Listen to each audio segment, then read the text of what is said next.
pues estamos en la séptima edición ya de Es la Economía y nos habíamos quedado en el anterior programa hablando de los clásicos, introduciendo a David Ricardo, pero claro, había tanto que introducir y tanto que hablar de Adam Smith que se nos ha quedado corto el programa, así que vamos a empezar directamente esta séptima edición hablando de David Ricardo. Sí. Y para ello estamos con Fito, como siempre. ¿Qué tal? Con Monty, que ha estado a los micrófonos, y conmigo, que voy a conducir el programa. Y puede que con una visita más tardía, que como ya adelantábamos en el anterior programa, René ha llegado tarde y ha vuelto a hacerlo en el segundo programa que grabábamos hoy. Así que nada, que quede registrado para su vergüenza y continuamos con el programa de David Ricardo. Sí, de nuevo una pequeña introducción a lo que estamos haciendo. Estamos hablando de economía no tanto por aumentar la cultura del conocimiento económico y hablar en general de economía, sino para enfocar problemas políticos actuales, ¿no? Es decir, concebimos la economía no como un fin en sí mismo, sino como un arma para entender la realidad. Y el salto que habíamos hecho del quinto al sexto programa, el sexto programa donde hice una reflexión más teórica sobre algunos aspectos de Adam Smith, es un salto que Ricardo nos obliga y además que era propicio darlo, ¿no? Y es que vamos a hablar un poquito más en abstracto. Es decir, no solo vamos a hablar de corrientes, posicionamientos, qué significaban, qué relación tenían con la realidad, que también vamos a seguir hablando porque es imprescindible, sino que vamos a empezar a hablar también de conceptos abstractos que son los que nos permiten conocer la lógica interna de un sistema económico, en este caso el capitalismo. Yo sé que alguna gente puede decir, bueno, pero ¿no se puede hablar más en cotidiano? Sí, se puede hablar más en cotidiano. Podemos hablar de hechos que están sucediendo. Podemos hablar del salario mínimo. Podemos hablar del desempleo. Podemos hablar de la vivienda. Y hay que hablar. Pero si queremos entender el trasfondo y la lógica, no lógica inmanente, eterna, no hay leyes naturales en la economía. Probablemente en la naturaleza tampoco está claro que las haya del todo, ¿no?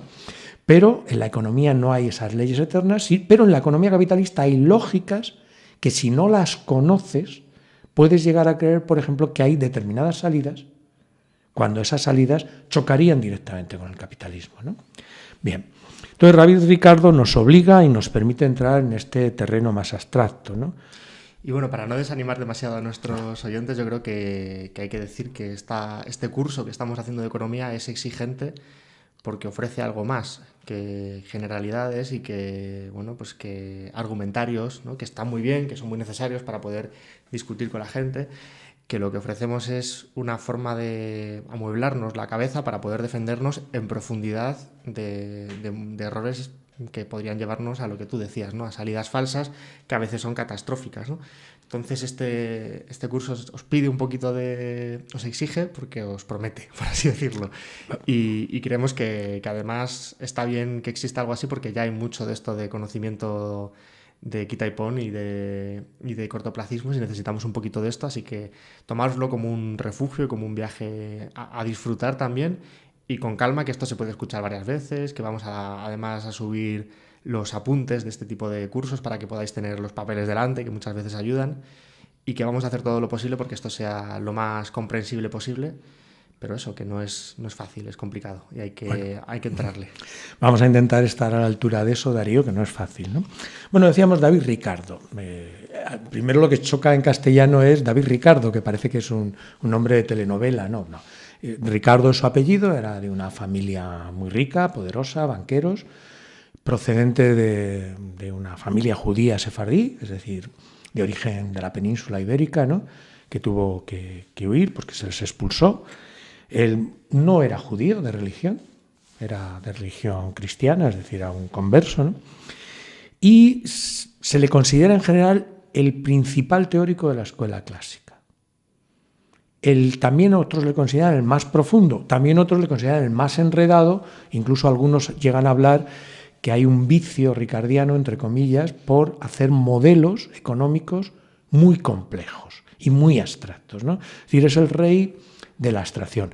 Era un hombre profundamente culto, creo recordar, después de las erratas que cometí en algún programa, empiezo a ser prudente, que leyó el libro de Adam Smith, La riqueza de las naciones, a los 18 años, creo. Y que dejó dicho en sus escritos que fue el acontecimiento más importante de su vida y que desde entonces se quiso dedicar a la economía y a desarrollar los pensamientos de Adam Smith. De hecho, era tan rico para la época, bueno, vivía en un palacio, pequeña anécdota, es el palacio que luego compró, y me imagino que hoy todavía sigue en él, una de las hijas de la reina de Inglaterra, la princesa Ana, que antes salía mucho en las noticias de sociedad y ahora casi nada, ¿no? Entonces, David Ricardo, por ejemplo, a los 42 años dejó de trabajar en sus negocios, seguía teniendo rentas y se dedicó en exclusiva a estudiar la economía. Fue parlamentario, fue un hombre hiperconocido en su época, ya reputado como reputado economista y con una presencia política. Adam Smith tuvo también, pero él muy grande en la política de su época, en debates parlamentarios, etc., ¿no?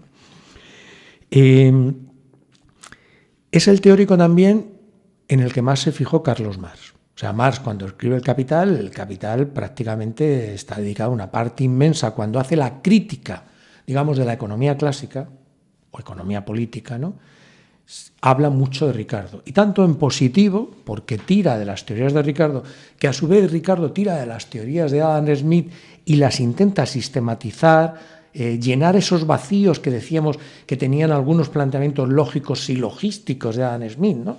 Porque cuando tú lees a una persona con tanta lógica, pues de repente ves que hay un espacio donde esa lógica no entra, ¿no? Y Ricardo tenía el prurito de llegar al fondo de los razonamientos. Y de hecho se pasó toda su vida estudiando. Su obra, podríamos decir, principal, más representativa, se titula Principios de Economía Política y Tributación, es de 1817. O sea, digamos, Ricardo cuando nació, Adam Smith vivía, pero creo que murió cuando él tenía 4 años. O sea, Ricardo nació en 1772 y murió en 1823. Es decir, conoció a Adam Smith como referencia, no personalmente, ¿no? Le admiraba, le adoraba y lo quería desarrollar, ¿no? Y entonces esa obra, por ejemplo, no es una obra, no la he traído hoy, podríamos haber hecho otra foto con la obra, es un libro que no es tan grueso como el libro de Adam Smith, no es tan fácil de leer, no es tan entretenido, es más abstracto y está dedicado a un nivel de conocimientos y de estudios superior al del libro de Adam Smith. De hecho, Ricardo, en un momento determinado, hizo una declaración, no sé si un poco prepotente, pero dijo literalmente que no apostaba a que hubiera más de 25 personas que hubieran entendido su libro. Claro, esto es una cosa que te asusta un poco al leerlo, y efectivamente, si lo lees, es un libro muy abstracto, no se lee como si te pones a leer La riqueza de las naciones, que te cuenta historias divertidas, ¿no?, de lo que pasó, de lo que costaba el precio de una vaca en lo que era Argentina, entonces colonia española. Decía, prácticamente cuesta el trabajo de cazarla, ¿no?, que era cierto, mientras que en Inglaterra la vaca, el ganado, tal, y de repente pasa a la moneda en Roma, al oro y la plata, a la cantidad de plata que se producía en Potosí, a cómo bajaron los precios de la plata. Bueno, que lo puedes leer también con enriquecimiento histórico-cultural, pero en cambio Ricardo es muy duro, en el sentido que analiza a través de modelos abstractos. El modelo abstracto es un modelo más de análisis de la realidad y de explicación de la realidad, pero sobre todo de análisis, ¿no? Es aquello de una realidad que es inconmensurable, inabarcable. Cualquier realidad tiene infinitos parámetros. Nunca puedo describir ni estudiar todo. Entonces hago un proceso de selección dentro de una realidad de aquellos elementos que me parecen claves. Eso significa que escojo los que creo que motivan más, que producen los cambios o que producen la estabilidad, y entonces desprecio otros elementos, ¿no? Ese es el modelo abstracto. Con esos elementos, 4, 5, 6, 2, 3, construyo un modelo. Entonces ese modelo, si está bien construido, me permite explicar una cosa, una lógica de funcionamiento de una realidad, e incluso me permite sacar alguna predicción sobre cómo esa lógica del modelo va a llevar en determinado momento a otra situación diferente a la actual donde el modelo está. Es decir, vendría a ser la construcción de un plano de una ciudad. Una ciudad, si tú ves la foto aérea, dices, ¿esto es real? No.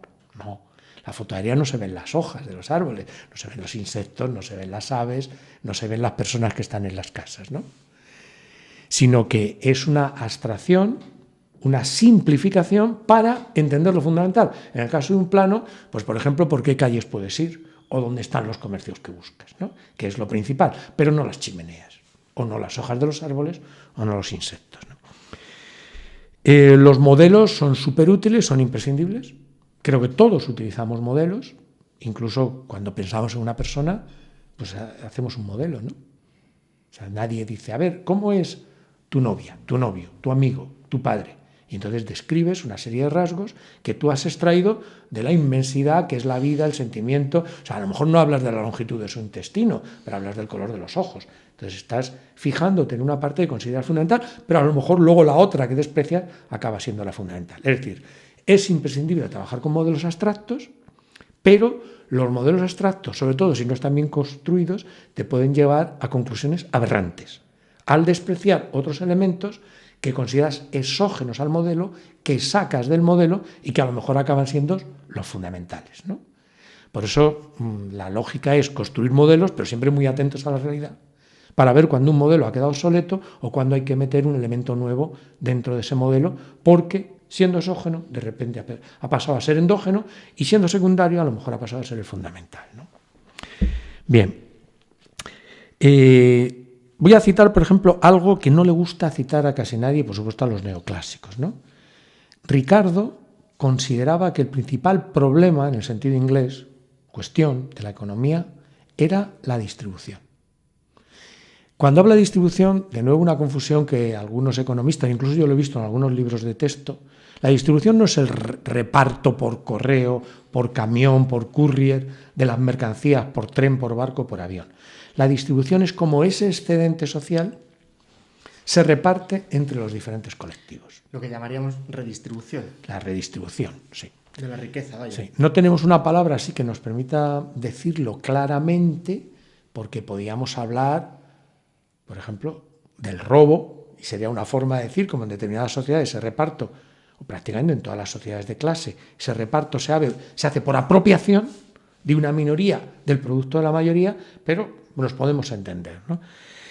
Ricardo, a pesar de ser tan abstracto, es otra cosa que hay que decir, y a pesar de considerarse un padre de la ciencia, a pesar de ser en gran medida, yo entiendo, una persona científicamente honesta que realmente intentaba estudiar y escribir a la vez, pues no se sustrae a su época. O sea, entre otras cosas, cuando él habla de la distribución como principal problema de la economía, no es para decir pobres trabajadores, que son los que trabajan, los que hacen todos los productos y tienen un salario de subsistencia. Él considera que el salario de subsistencia es la lógica. Si no, no podría funcionar la economía, punto.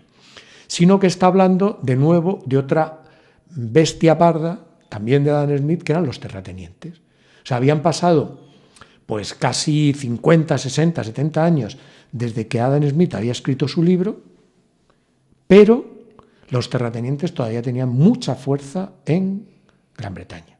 Y tenían fuerza tanto política en el Parlamento, donde una parte importante de los diputados en época de Adam Smith y en época de David Ricardo eran los representantes políticos directos de los terratenientes, los caciques que con el sistema de votación pues hacían que salieran sus diputados electos y estaban sin ningún prejuicio pues defendiendo los intereses de los terratenientes. Y también lo eran porque si estamos hablando que su principal libro, Los Principia, los principios de economía política, se escribió en 1817, estamos hablando de las guerras napoleónicas. Y esas guerras napoleónicas, que se prolongaron durante bastante tiempo en Europa, hicieron que los terratenientes obtuvieran nuevos privilegios del Estado, porque claro, en una guerra el alimento pasa a ser un arma de guerra. Y entonces, si Gran Bretaña no tenía la capacidad de producir alimentos, aunque fueran a precios muy caros, para mantener a su población, a su ejército, estaba dependiendo de un bloqueo, y si dependía, como bien pedía Adam Smith, del trigo francés, que era mucho más barato de producir que el trigo en Inglaterra, lo mismo que los fisiócratas franceses defendían eso mismo, ¿eh? La libertad de comercio, porque era beneficio para los productores agrícolas, no tanto terratenientes en Francia, pero también, aunque en una época no, pero luego después de la Revolución Francesa, pues menos terratenientes, más producción campesina media, ¿no? Pues militarmente el gobierno inglés estableció protección a la producción de trigo. Entre otras, la prohibición de traer trigo de otros sitios, porque interesaba que siguiera habiendo la producción, no solo, digamos, para beneficiar a los terratenientes, sino, pues si traían trigo de fuera más barato, pues se dejaba de producir en las tierras menos productivas. Para asegurarse un poco el suministro, claro, tenerlo... Es como actualmente la Unión Europea, que tiene también un programa, la PAC, el programa, la política agraria común, es un programa que también tiene un sentido militar, es que la agricultura no sea una gran carga irrentable en el sentido de que podemos comprar productos más baratos en América Latina, en África o en Asia, pero claro, si hacemos desaparecer a los agricultores, nos quedamos sin un elemento que es clave en la guerra, que son los alimentos. Entonces, que choca mucho, pero esto, bueno, podríamos dedicar un programa a la política agraria común. Esto, perdonadme, es así. Es un tema militar, aunque luego se establezca también y tenga sumandos como tema cultural, la importancia de mantener la agricultura, la importancia de cuidar el territorio, las costumbres, la población. Las continuas visitas de los agricultores franceses a Bruselas a prender fuego a la ciudad en los últimos años, que también hacen que dan golpes de la mesa para que la política agraria comunitaria mantenga también unas ciertas formas de vida, ¿no? Hay lucha de clases. Una resultante exactamente de la lucha de clases, pero sobre una política que es consensuada y que tiene también el consenso de las estrategias militares. Bueno, vamos entonces a citar algunos elementos, no metiéndonos mucho en algunos, a no ser que tú, Darío, hagas de pared y en algún momento digas eso no está suficientemente claro, hay que explicarlo. Yo la verdad que entiendo esto igual de bien que cualquiera que nos esté escuchando, así que intentaré enunciar todas las dudas que me asalten para que queden resueltas. Bueno, Ricardo incide también en la teoría del valor-trabajo que decíamos que formula también Adam Smith. La teoría del valor-trabajo viene a decir, resumida, todas las mercancías tienen dos valores, el valor de uso, pero que ese es subjetivo. Para ti, para una persona, decíamos en un programa, sus gafas tienen un enorme valor de uso, para otra persona esas mismas gafas, los cristales, no tienen a lo mejor ningún valor de uso, ¿no? Claro. Pero tienen sobre todo, y eso es lo que las permite equipararlas, un valor de cambio. Adam Smith decía que ese valor de cambio viene por el trabajo que tiene incorporada, y Ricardo lo eleva a una categoría mucho más detallada, ¿no? Viene a decir, es el valor del trabajo. Y leo un texto de Ricardo, de los Principia. El valor de una mercancía o la cantidad de cualquier otra mercancía por la que se puede intercambiar depende de la cantidad relativa de trabajo que es necesario para su producción. Adam Smith lo medio formuló, pero luego lo confundía un poco con las rentas, los ingresos y tal, ¿no? David Ricardo es clarísimo. Además dice la cantidad relativa de trabajo. Obviamente algún estudiante avispado en algún momento podría decir, bueno, entonces si yo tardo mucho en hacer una tarta, mi tarta tiene que costar más que una tarta de un artesano que la hace en un momento. No, es relativo. Luego más añadiría trabajo socialmente necesario, ¿no? Es decir, el trabajo medio, ¿no? Vendría a ser algo parecido al trabajo promedio, ¿no?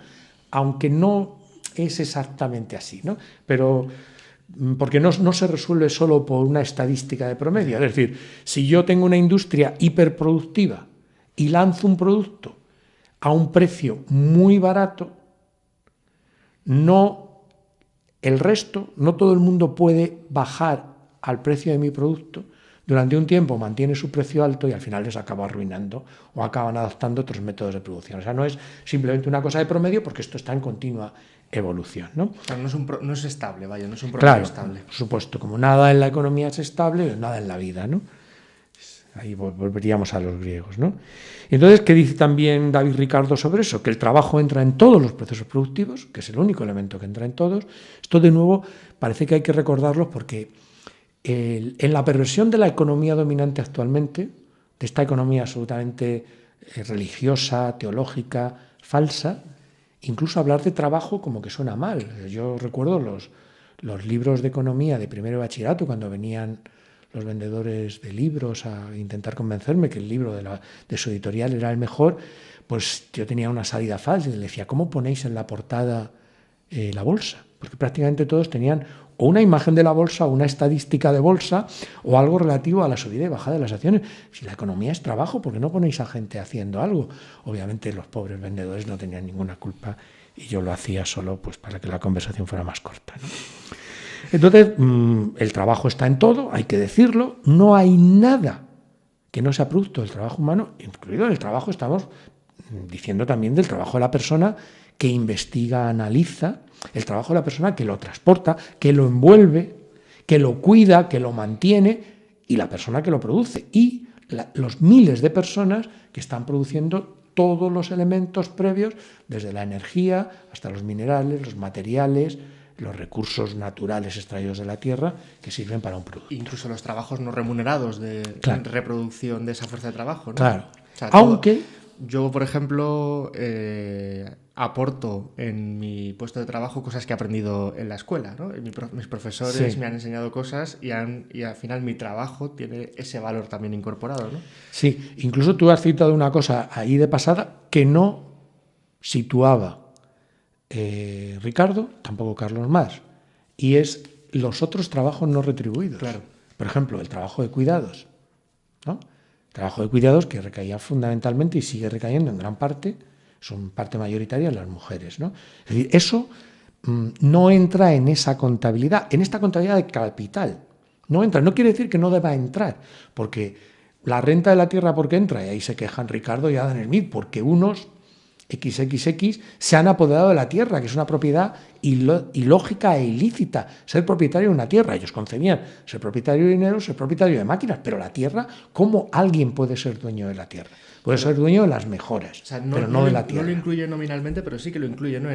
Cuando hablan de salarios de subsistencia, no están hablando de subsistencia de una persona, sino de una familia que trabaja conjuntamente para que ese trabajador pueda ir a trabajar. Claro, pero no entra en el cómputo, digamos, global de la mercancía, porque entra lo mínimo, lo elemental. Pero bueno. Pero no entraría, mi duda es un poco, no entraría en el salario del trabajador, no entraría ese coste. Sí, entra, porque era el salario de reproducción social. Pero un salario familiar, entra a un coste que no se contabiliza con la misma lógica de horas de trabajo.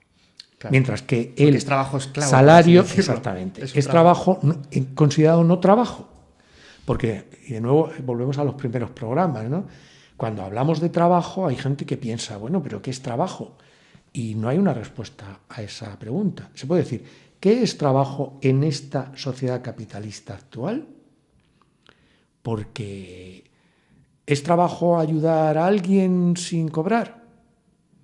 O discutir en redes sociales sobre algún tema de actualidad para generar... escribir poesías, o en Telegram, o tener un portal de Facebook, es decir, divertirte, hacer el amor, nadar, hacer deporte, no es una categoría filosófica profunda, sino es una categoría social, económica, la que hay que ver. ¿Qué se considera trabajo en este momento? Y por lo tanto, bueno, una de las características del trabajo es que se paga y se mide.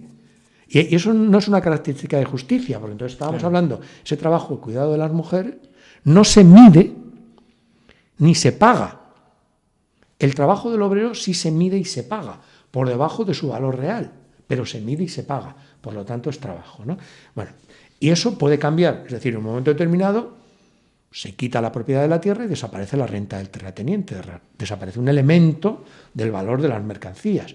También se podría considerar que en otro momento entrara en ese valor, entrara en el salario, existiera un salario a esos trabajos que no son considerados trabajos, ¿no? Pero también hasta cierto punto, porque luego no podríamos medir toda la vida por el concepto trabajo-salario, sería un reduccionismo absurdo y monstruoso, ¿no? Reducir la vida a trabajo, ¿no?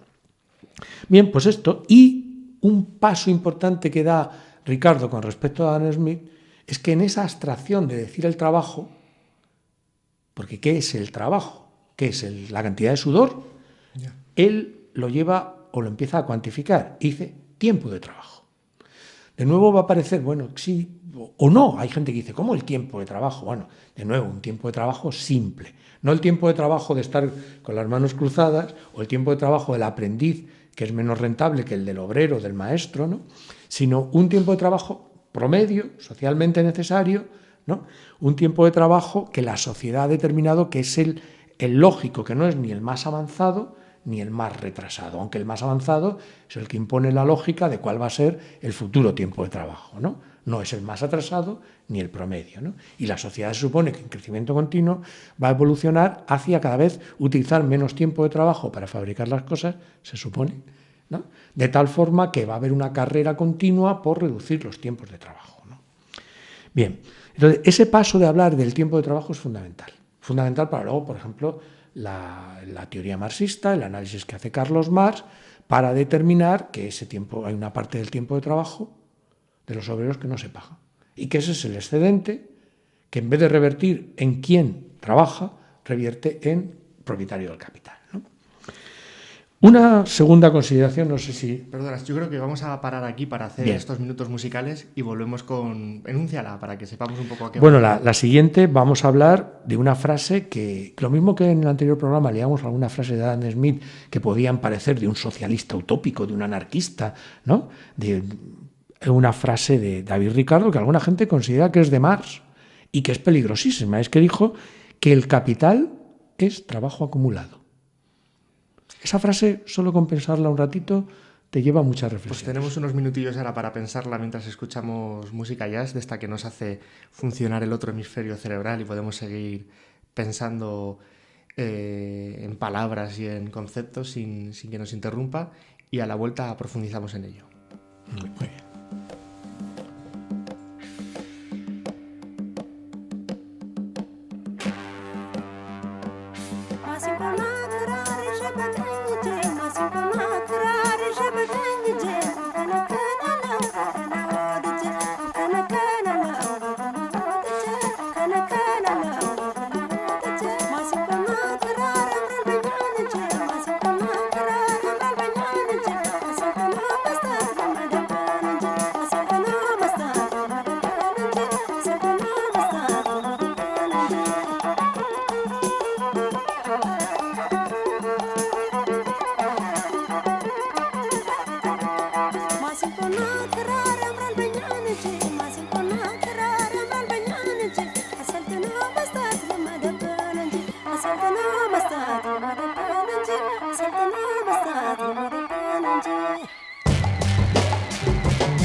Después de estos minutos musicales volvemos y además hemos tenido una incorporación. Hemos humillado a René un par de veces en el programa anterior y en este por llegar tarde, pero por fin le hemos dejado entrar.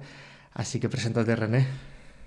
Soy René, estoy encantado de haberme incorporado, pero bueno, tengo justificación médica. Ah, vale. Si es justificante médico no te quitamos la evaluación continua entonces. Y bueno, estábamos hemos estado escuchando unos minutos de jazz mientras pensábamos en esta frase de David Ricardo que parecía de un anarquista, de un socialista utópico, y Fito la iba a desarrollar un poco ahora. No mucho más, ¿eh? Es decir, en la lógica que hace David Ricardo de los análisis de Adam Smith, piensa, como Adam Smith, plantea, investiga y dice que todo el producto viene del trabajo. Y entonces analiza por lógica que el capital, entendido tanto el capital como maquinaria, que es obvio, como el capital dinero. Pero claro, había teorías viejas mercantilistas y otras teorías económicas que hablaban de la importancia del dinero. Entonces viene a decir algo obvio que luego Marx no tiene ni que añadirle una coma. ¿Qué es el capital? Y vamos a ir al capital dinero, al capital más abstracto, a eso de yo soy rico y tengo dinero. ¿Qué es ese dinero? Trabajo acumulado. También, ¿por qué? ¿Qué me permite ese dinero? Comprar trabajo. Trabajo en forma de mercancías, en forma de capital fijo, maquinaria, o en forma de poner en marcha unos salarios. Me permite comprar nuevo trabajo, porque es trabajo, y se mide como una suma, un balde lleno de trabajo. Y perdón, porque sé que voy a adelantar una cosilla que luego trataremos más adelante, pero ¿y estas inmensas fortunas de miles de millones? ¿Qué trabajo acumulado son? ¿El de generaciones anteriores? ¿Cómo consiguen que ese valor siga estando vigente cuando ese trabajo ya no existe, ¿no? Pues porque hay un Estado que es el que te garantiza ese valor. Eso también nos puede plantear lo contrario. Por ejemplo, esos títulos, esas anotaciones contables que dicen que una persona tiene la capacidad de mover cientos de miles de millones de horas de trabajo de gente o de mercancías o de productos producidos por la gente, al final son simples anotaciones contables. Todavía en la época de Ricardo era oro y plata. Igual que por lo tanto, deudas. se podrían anular de un día para otro. Eso es uno de los terrores que tiene el capitalismo, que esa parte de riqueza es real porque las leyes hacen que sean reales, porque van con su dinero o con sus estados bancarios, con sus transferencias, y hay todo un ejército de leyes, todo un ejército de jueces, todo un ejército de policías, todo un ejército de costumbres que no se cuestionan que eso vale lo que vale. Pero en la práctica al tío Gilito no se le podría anular, tenía oro y el oro es una mercancía, es un material producto del trabajo humano, pero a Bill Gates se le podía anular prácticamente el 99% de su fortuna, ¿no? Pero sí, que igual que se pueden anular esas cosas, se pueden anular también las contrarias, ¿no? Las deudas de la gente también, que están acumuladas. sin disminuir la riqueza colectiva, sino al contrario, aumentando la riqueza colectiva. Pero efectivamente has entrado en otro terreno. Y yo quería seguir con don David Ricardo, que es suficientemente teórico y abstracto. Yo en este sentido me gustaría simplemente que más adelante Fito nos extendiese esta justificación que hace Ricardo de la necesidad de la acumulación de grandes fortunas de estos burgueses. Además, sería una justificación a la existencia de la propia burguesía, ¿no? Lo hemos hecho en el programa anterior, sobre todo refiriéndonos a Adam Smith, ¿no? Que fríamente dice que solo los burgueses pueden, como no pueden consumir su capital, gracias a ellos, pues ellos pueden crear la riqueza, mientras que los obreros tienen justo para comer y los terratenientes son unos despilfarradores, ¿no? Entonces, Ricardo entra en esto, y además entra en esto, decíamos en la primera parte de este programa, porque aunque Ricardo es más abstracto y casi no habla de historia, pero la historia la tenemos todos encima, aunque no hablemos de ello. Y estaba en plenas guerras napoleónicas y entonces estaba luchando contra los terratenientes ingleses que habían recibido un empuje económico y político gracias a la guerra, y entonces tenían el monopolio de nuevo de la producción y venta de trigo. Inglaterra no importaba trigo, menos de Francia, con la que estaba en guerra, ¿no? Y había un intento social y político, bueno, del Estado de mantener a los terratenientes y privilegiarlo como elemento estratégico militar, ¿no? O sea que sí lo hemos tocado, ¿no? ¿Cómo habla Ricardo, por ejemplo, de el Estado estacionario? Que decíamos que Adam Smith lo da por obvio. O sea, Adam Smith, si tú buscas en su libro, a lo mejor creo que cita la palabra Estado estacionario, aparece como 2 o 3 veces, pero siempre como referencias, eso. China está en un estado estacionario, el estado estacionario no tiene por qué ser malo, la gente sigue viviendo y tal. Pero Adam Smith lo da tan obvio que dice, bueno, pues la tasa de ganancia va cayendo, en el campo es menor que en la ciudad. ¿Por qué? Porque no ha llegado el capital. En los países menos desarrollados, podríamos decir ahora, es menor también, pero cuando llega el capital, la tasa de ganancia va cayendo, llega también el progreso, sigue el crecimiento, mejoras y tal, pero la tasa de ganancia cae. Entonces, Ricardo hace un trueque curioso que sigue Adam Smith, porque Adam Smith hablaba de que también del modelo que construye Ricardo sobre el estado estacionario, que dice que se va a producir casi inevitablemente en el capitalismo, que se puede retrasar, pero que se va a producir. Y Adam Smith hablaba de la producción agraria. Tenemos que entenderlo también porque aunque hablamos que son teóricos más bien del capitalismo industrial, pero todavía, incluso en Inglaterra, la inmensa mayoría de la población trabajaba en el campo. Es algo que nos cuesta cuando pensamos en esa época, pero nos tenemos que poner en eso. Todavía la producción agraria, por lo menos era mayoritaria en mano de obra, ¿no? O sea, la mayor cantidad de la población trabajaba en el campo, ¿no?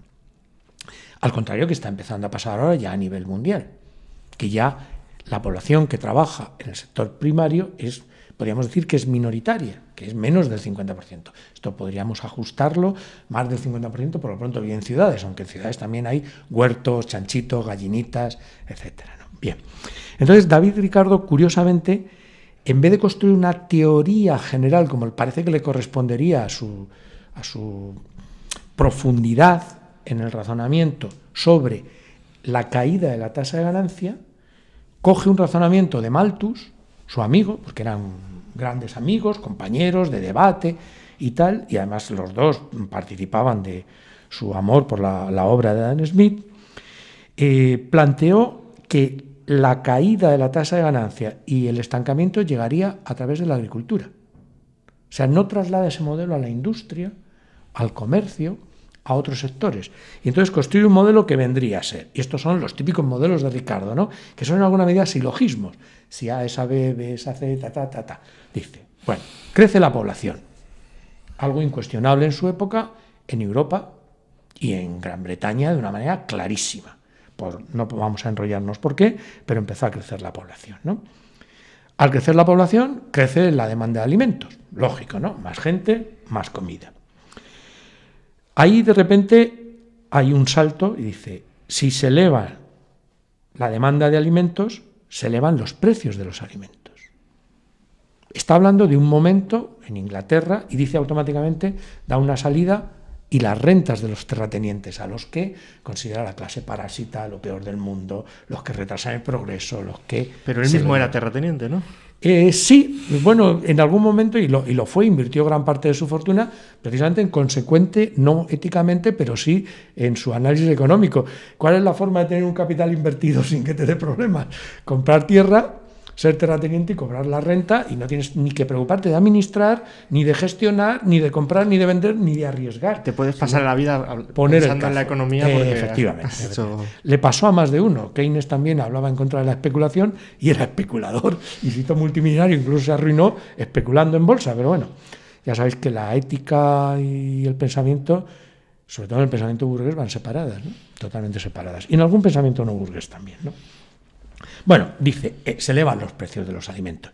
Pero no lo dice así por una teoría de la oferta y la demanda. O sea, de nuevo, lo mismo que ya hablamos en el anterior programa, que Adam Smith dice que el mercado puede modificar el precio, pero un poquito por arriba, un poquito por abajo, pero que al final el precio es el coste y el coste es el trabajo incorporado. O sea, que no le da mayor importancia al mercado que unas pequeñas variaciones sobre una lógica, es decir, no variaciones, sino pequeñas variaciones, pero que siempre estaba el precio natural, ¿no?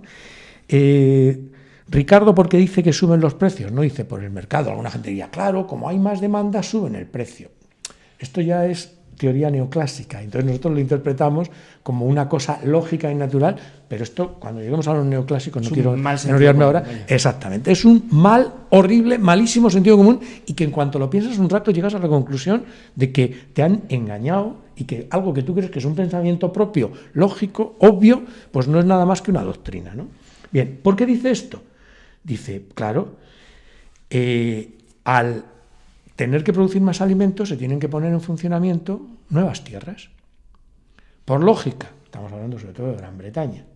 Las mejores tierras son las que se han ocupado tradicionalmente. Mejores tierras en el sentido más productivas, mejor agua, mejor calidad de la tierra, más cercanía de medios de comunicación y transporte para que la productividad sea alta. Entonces se tienen que poner en producción tierras de peor calidad, más lejanas, que hay que trabajarlas más. Vamos a imaginar que hay que hacer bancales, ¿no? En una montaña, ¿no? Entonces no es lo mismo estar en una llanura junto al río, en una llanura de cereales o de huerta, que estar en una montaña. Hay que llevar a lo mejor agua, hay que transportarlo en animales, subirlo y bajarlo porque hasta el pueblo, hasta los mercados, porque están lejos, ¿no? Y entonces eso hace que aumente por un lado, los costes de producción de los alimentos, porque se producen tierras marginales, cada vez más marginales, y hace a su vez que se tengan que aumentar los salarios de los trabajadores. De nuevo aquí Ricardo da por hecho algo que era obvio, y es que los salarios son los de subsistencia. Es decir, de hecho, cada vez que aumentaba el precio del trigo había que subir los salarios. Por supuesto, había huelgas, había empresarios que se resistían, pero la lógica, el propio interés del capital indicaba que el trabajador tenía que comer, porque además todavía gran parte de la energía que se utilizaba en la producción, en la industrial, era también energía humana. Ya había, en la época de Ricardo ya había bastantes máquinas de vapor, pero la energía, el trabajo humano, la gente comía el triple prácticamente de lo que comemos ahora y no estaban gordos. Era simplemente porque si no comías, no rendías. Entonces había también un interés a medio plazo de aumentar los salarios y una reivindicación y casi una obligación social, y a la larga se acababan aumentando los salarios cuando subía el precio de las mercancías, ¿no? Entonces, al aumentar los salarios, Ricardo vuelve a la industria, aumentan los costes de producción. Como aumentan los costes de producción, descienden los beneficios. Entonces ya tenemos, si habéis seguido esa lógica, como mis beneficios disminuyen, en porcentaje, yo cada vez acumulo menos. No un empresario en concreto, que puede acumular más incluso, sino el conjunto de los empresarios, de los poseedores del capital, de los capitalistas, que son nombres que utilizan Adam Smith y Ricardo, ¿no? Acumulan menos el conjunto. Al acumular menos, hay menor inversión. Al haber menos inversión, hay menor crecimiento. Y este círculo estamos hablando todo el se rato de repite. menor porcentaje de inversión, menor porcentaje de crecimiento, menor porcentaje de beneficio. Aquí lo importante es el porcentaje, pero podría ser también en términos absolutos, ¿no? Pero cada vez hay menor porcentaje de todo, ¿no? Aunque en algún caso puede ser absoluto, pero no quería derivar por ahí, ¿no? En ese círculo, si crece la población, se sigue alimentando. Cada vez tierras de menor calidad, cada vez es más caro producir esos alimentos en tiempo de trabajo, porque esas las tierras de menor calidad tienes que invertir más tiempo en producir, en transportar, etcétera. Cada vez tienen que subir más los salarios, cada vez disminuyen más los beneficios, cada vez disminuye más la acumulación de capital y al final se llegará a un estado donde, esto hay alguna gente que no lo comprende bien, donde solo habrá una inversión, digamos, bruta, no neta. Es decir, cuando se rompa una máquina habrá que ponerla a comprar fabricar otra máquina, pero solo se repondrá. Solo se repondrá lo que hay. No se podrá crecer más porque no se mejorará, aunque luego hace una derivación de todo esto, no se mejorará y llegará al estado estacionario. De nuevo, a Ricardo le preocupa esa parte de su razonamiento, como a Malthus, en el sentido de, en dos sentidos. Uno, que los alimentos sean cada vez más caros, por lo tanto los salarios tengan que subir, y otro, que los terratenientes, sus enemigos políticos en el Parlamento, con los que se pasó media vida debatiendo, discutiendo y peleándose, ¿no? Se lleven cada vez más rentas en contra del crecimiento general y de una manera injusta y además acelerando para él la llegada del estado estacionario. Claro. Pero tampoco le preocupa mucho, porque considera que es una cosa que, aunque ya le ven más las orejas al lobo del estado estacionario que a Adam Smith, pero no ve tampoco que sea una cosa inmediata. De hecho, no sé si querías decir algo, sí, él plantea soluciones. Si él no vivió, creo que ganó el premio Nobel el que inventó los abonos nitrogenados, que fueron una revolución agraria bestial, ¿no? Aumentaron muchísimo la producción, aunque ahora generan problemas graves, ecológicos, incluso de la propia producción, ¿no? Entonces, si hubiese vivido a lo mejor un poquito más y hubiese visto eso, quizás no le preocuparía precisamente este aspecto, aunque si hubiese vivido mucho más y estuviese ahora, a lo mejor sí que le preocuparía. Quiero decir que esta ley de rendimientos decrecientes, el capitalismo ha demostrado muchas veces que puede superarla, pero quizás ahora ya no pueda. Claro, de hecho, pues puede que ahora empiece pero de hecho Ricardo decía que al final se impondría. Efectivamente, tú has dicho el nombre, es lo que se llama la ley de los rendimientos decrecientes. Luego le añadieron ley de los rendimientos marginales decrecientes los neoclásicos o marginalistas, ¿no? Pero, de todas formas, David Ricardo, igual que Adam Smith, en su mundo concreto ve formas de suavizar esa caída, que además no ve como brusca, al contrario que Malthus, que sí la ve como un peligro, que nos vamos a quedar los ricos y los buenos y los importantes sin comida, pues se la van a llevar todos los pobres, ¿no? Entonces, por ejemplo, David Ricardo dice cosas como ¿cómo cargarse esto? Importando alimentos.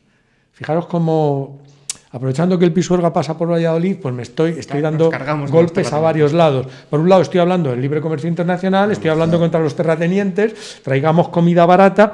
¿Y qué más dice? Pues bueno, pues también lo que podemos hacer es que un excedente de esa población la podemos mandar a las colonias.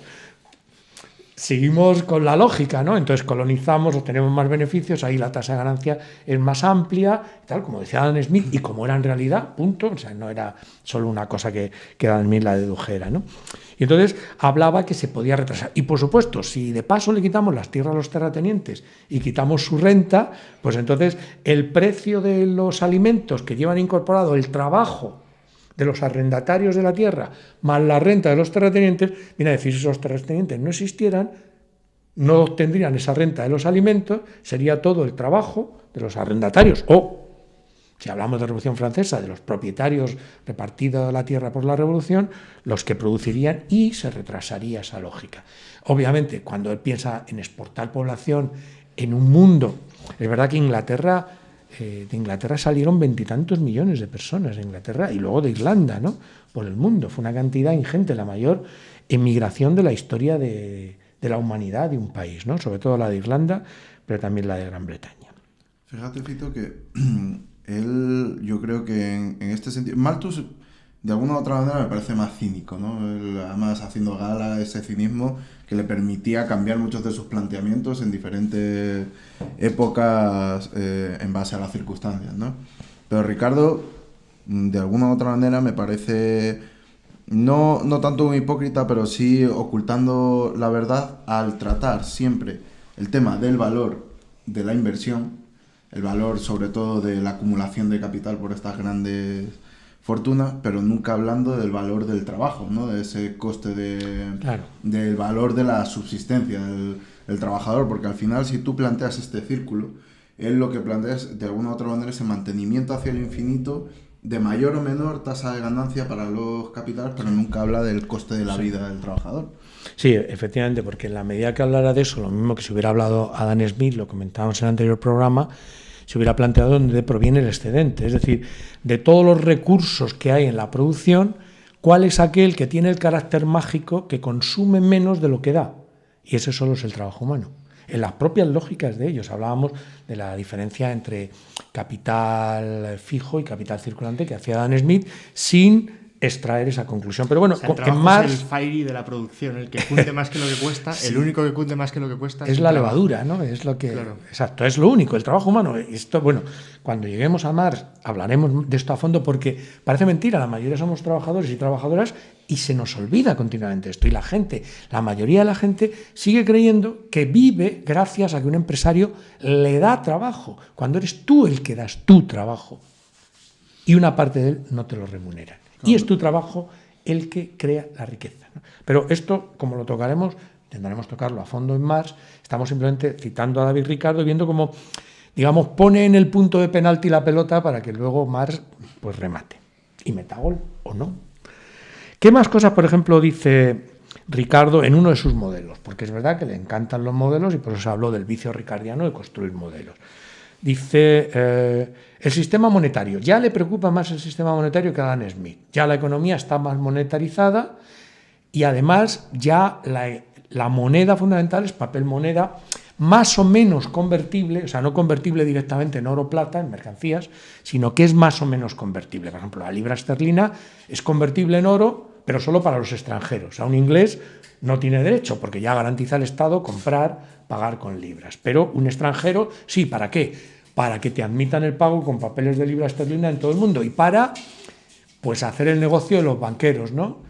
Emitir dinero por 100 y tener una reserva de oro del 10 solo, ¿no? Con lo cual, multiplicar milagrosamente un capital, porque se convierte en un símbolo del dinero. Cuando toquemos el tema del dinero, intentaremos ver esto con detalle, su evolución histórica, la desviación que supone de una parte del curso del capitalismo el dinero, pero luego también cómo está integrado y más en el modelo actual de capitalismo, digamos, ya terminal o neoliberal, ¿no? Entonces, otro modelo de la regulación del sistema monetario internacional. David Ricardo es partidario de la vuelta al patrón oro. O sea, parecía que es un retroceso a su época. Él, que era el hombre moderno, o sea, era el hombre que representaba el futuro, el que sabía, ¿no? Y dice que si hay un patrón oro internacional, se regularía perfectamente el sistema monetario. Ya entonces les creaban problemas económicos los desequilibrios, las quiebras del papel moneda, etc. Entonces, si todos volvemos al patrón oro, entonces el modelo sería la preocupación de los mercantilistas, el déficit comercial, es decir, un país está muerto. Todavía había mercantilistas y todavía hay, y la teoría mercantilista todavía es real, pero no porque sean antiguos y viejos y locos, sino porque marca una realidad. Un país... A Donald Trump, ¿no? Claro, y podemos entender, pues esto, a los agricultores de Levante, decíamos en otro programa, y es una lógica. Otra cosa es que esa lógica, bueno, nos la apoyemos más o menos, pero es una lógica real de la economía. Si un país compra más de lo que vende, tiene déficit. Obviamente se supone que ese déficit no se puede mantener siempre, porque tú tienes que entregar algo a cambio. Si hubiera trueque, no puede haber un trueque donde tú recibas más de lo que das. Si hay papel moneda, ahí ya es más difícil. Entonces, ¿qué decía David Ricardo? Volvamos al oro. Si hay oro, un país que tenga déficit comercial, terror mercantilista, y terror también de los partidarios del capitalismo, que no eran exactamente mercantilistas, de la época de David Ricardo. Y David Ricardo dice, no hay problema. Si hay déficit comercial, ese país recibe oro por las mercancías que vende y paga oro por las mercancías que compra. Como compra más que vende, se va perdiendo oro. Va saliendo oro, va saliendo oro, va saliendo oro. Entonces, ¿qué ocurre en ese país? Que hay menos dinero en circulación, porque todavía considera que el oro, una mercancía, un mineral, es el que marca la cantidad de dinero que hay. Y de hecho, se marcaba con más o menos trampa, incluso el papel moneda estaba refrendado con oro, cosa que todavía creen algunos de vuestros padres y algunos de mis abuelos, ¿no? Y alguna gente de mi generación todavía creen que hay oro y tal, que el oro respalda las monedas. En Banco España, ¿no? Que hay, ahí sí hay, aunque lo han vendido una gran parte, pero creen que el Banco Central Europeo tiene que tener oro, ¿cómo no? ¿No? Entonces, el razonamiento de Ricardo, menos dinero en circulación en el país, y ahí pega un salto, dice, al haber menos dinero bajan los precios. Eso es la teoría cuantitativa del dinero. Porque el dinero no es nada más que una representación. Entonces dice, al haber menos dinero, los precios van a bajar. Eso tendría que demostrarlo, pero para él es obvio. Baja, es obvio, y ahí tiene un fallo grande David Ricardo, porque el oro es también una mercancía que su valor depende del trabajo que cuesta. Entonces, ¿cómo vas a dar oro por una mercancía que cueste más trabajo ese oro que la mercancía que compras, ¿no? Bueno, pero da ese salto rápidamente y dice, a partir de que bajan los precios del país que tiene déficit, al tener menos oro, ese país es más competitivo a nivel internacional, porque sus precios son más baratos. Entonces, ¿qué empieza a hacer ese país? Empieza a exportar más y a importar menos, porque sus productos son más baratos. De tal forma que entra de nuevo más oro que sale. Y de nuevo se produce, y al final siempre se equilibra, se produce el círculo.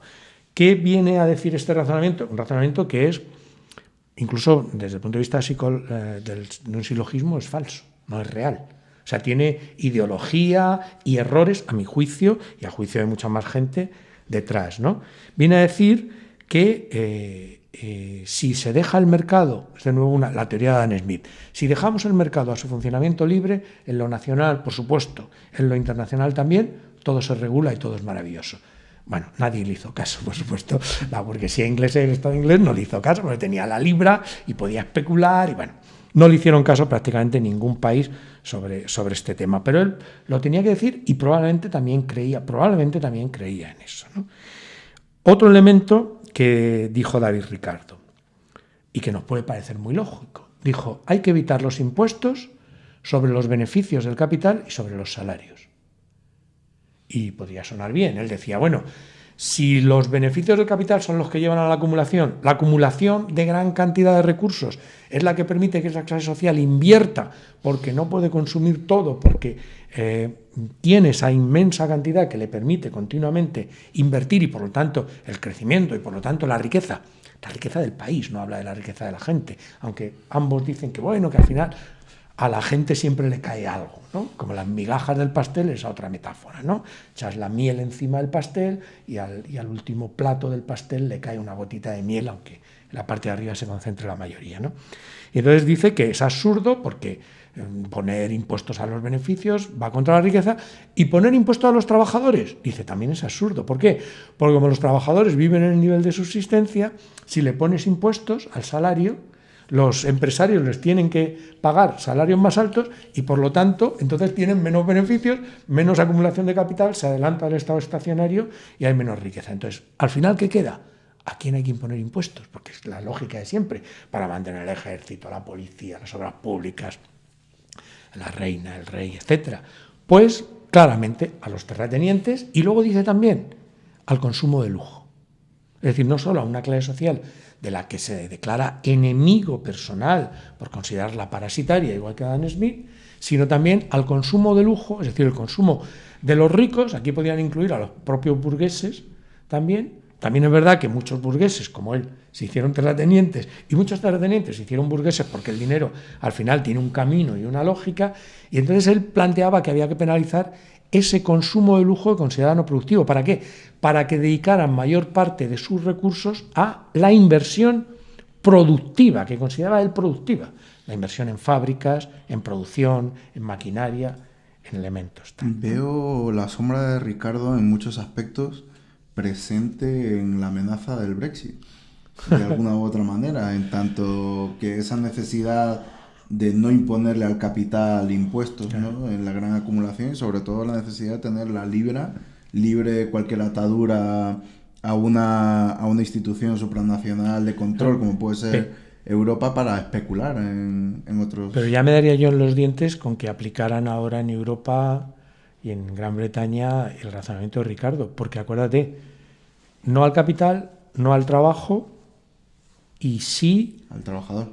Al consumo de lujo al consumo de lujo y a los terratenientes. Entonces, ahora mismo es impuestos al trabajo, no impuestos al capital y no impuestos a los productos de lujo, y ni mucho menos a los terratenientes. Es decir, al final la lógica actual es todo hacia el trabajador, ¿no? Efectivamente. O sea, que multiplican, digamos, la generación de plusvalía junto con la plusvalía que se genera en la fábrica. El Estado se encarga de extraer otra plusvalía que luego reparte a los propios poseedores del capital, ¿no? O sea, que ahora estaremos justo en el esquema súper contrario.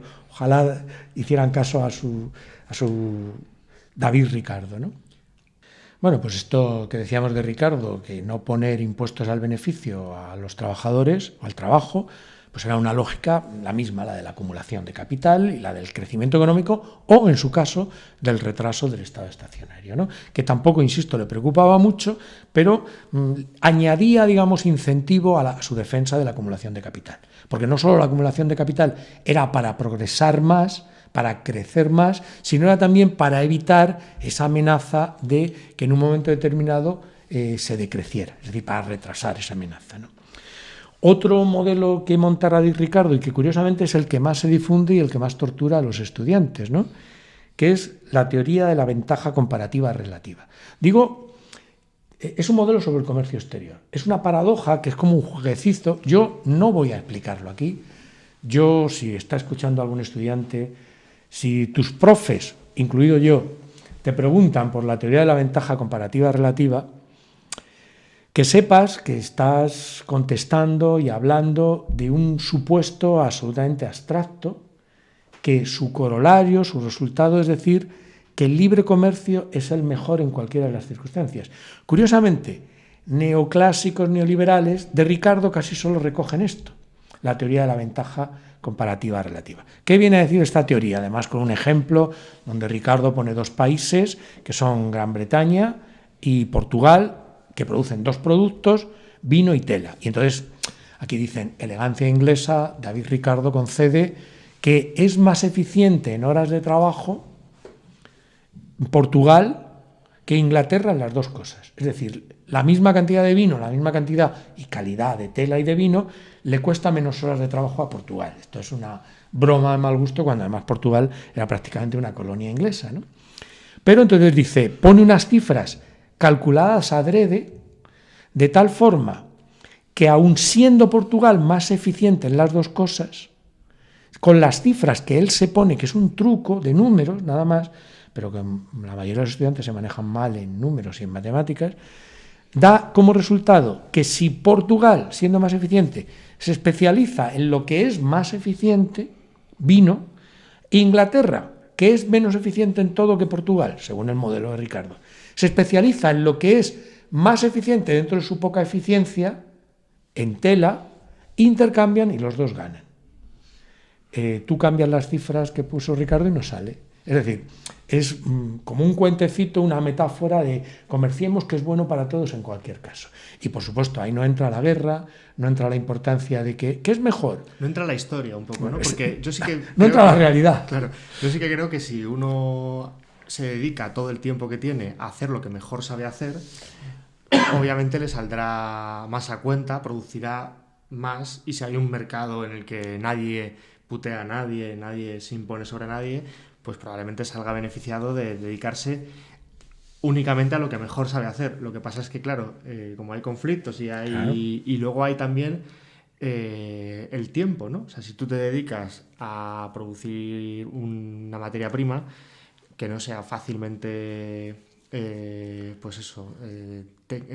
industrializable, que no puedas evolucionar, que no puedas mejorar esa producción. Que no tiene mucho valor añadido. Claro, que en 50 años va a costarte lo mismo, producir lo mismo, sin embargo el otro tiene un tipo de producción que tiene una posibilidad de evolución de su tecnología y demás, pues al final lo que ocurre es que, pues lo que le pasa a todos los países de lo que llamamos tercer mundo, ¿no?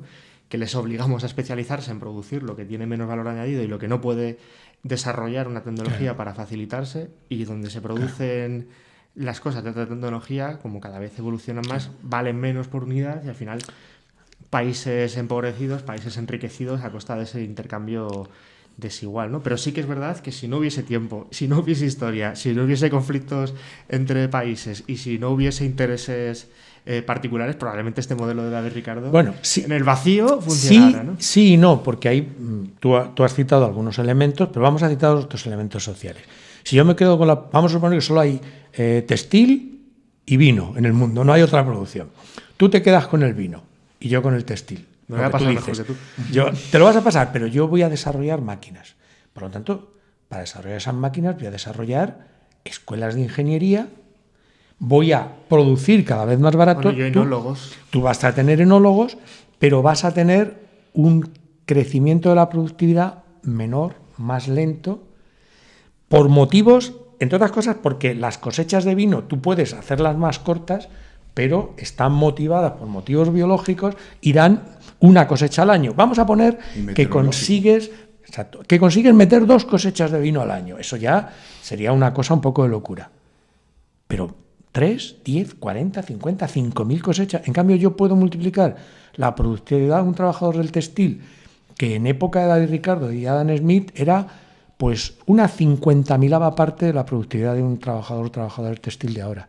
Y en teoría hasta casi el infinito. O, si aplicamos la ley de los rendimientos decrecientes, en la industria, en principio, en la época de Ricardo, el rendimiento decreciente está más lejos. Entonces yo voy a poder multiplicarme y voy a tener una sociedad. Curiosamente, ese ingeniero textil que fabrica máquinas con acero, pues también un día le puedo poner a fabricar cañones, ¿no? U otra cosa, mientras que tú con el vino, pues sí, podarás muy bien, harás asados muy ricos con lo que podas de la vid y tal. Entonces, bueno, pues hay esas realidades también de que incluso en una sociedad pacífica, si tú te especializas en una cosa, puedes acabar desertizando tu territorio. Olivos. Por ejemplo, turismo. Desertizando tu cultura, centrándola solo en un aspecto. Por ejemplo, turismo, ¿no? Mientras que la diversidad en la biología, en la economía y en la sociedad es un resguardo de lo que pueda venir. Si yo tengo más cosas, puedo reaccionar más rápidamente a un cambio de modelo. Si yo estoy solo en una cosa, un cambio de mercado, un cambio de modelo puede hacer desaparecer totalmente mi economía. Un análisis químico que diga que lo que tú produces engorda y de repente ese producto, que es súper querido durante épocas y épocas, desaparece totalmente del mercado. Pero aparte es una contradicción en sí misma, porque de alguna u otra manera este tipo de colaboracionismo internacional elimina lo que sería la concepción de la libre competencia. En el caso de que Portugal de repente quisiese elevar el precio del vino, estaría en un monopolio, ¿no? que elimina la idea de que sea el propio mercado el que regule. Es que, claro, en esa metáfora modelo de Ricardo, que es muy tramposo, dice también que en el comercio internacional no rige la ley del valor trabajo, ni rige la libre competencia. Entonces, para favorecer la libre competencia utiliza un modelo donde no existe. Es decir, yo diría, y yo también lo he preguntado, simplemente porque creo que hay que conocer este modelo para poder criticarlo, no porque creo, como se hace en otros sitios, que hay que conocerlo para hacer una apología del libre comercio. Que esta es una pequeña trampita indigna de Ricardo, la teoría de la ventaja comparativa relativa, ¿no? Presupone también que se puede comerciar y transportar las mercancías cada vez más baratas o al mismo precio, ¿no? Que es un tema que nuestra sociedad pues tiene en este momento en cuestión. Los costes de transporte se van a elevar y va a cambiar mucho el modelo de comercio internacional, ¿no? Bueno, pues Fito, te agradecemos mucho esta explicación de David Ricardo. No sé si te queda algún fleco más. Bueno, de David Ricardo siempre quedan flecos, pero como volveremos a hablar de él, cuando hablemos de mar, y yo creo que el próximo programa deberíamos dedicarlo un poco a Malthus y a Say, a Bernard Say. Sí, desde luego son muy interesantes, muy polémicos y hay que conocerlos para saber, por decirlo de alguna manera, cuál es la última traducción de estas ideas a cara extremo, de perro, ¿no? Sí, a cara de perro, cómo se manifiesta esta ideología. Muy bien. Bueno, pues en el próximo programa trataremos a estos autores y ya estamos a puntito, para quienes nos estéis siguiendo por razones políticas, ideológicas, de entrarle a los marxistas. Esperaos un par de programas más y empezaremos, aunque ya adelantamos que va a ser una de las escuelas a la que más espacio vamos a dedicar, no solo por afinidad, sino también por complejidad y por diversidad entre sus debates, ¿no? Así que nada. Pero yo creo que como buenos marxistas vamos a tener que dedicar más tiempo a criticar la economía real que hablar de nosotros, ¿no? Claro, sí, pero si en realidad hablar de las teorías marxistas es hablar de las teorías sobre el capitalismo, claro. No hay teorías sobre otras economías dentro del marxismo.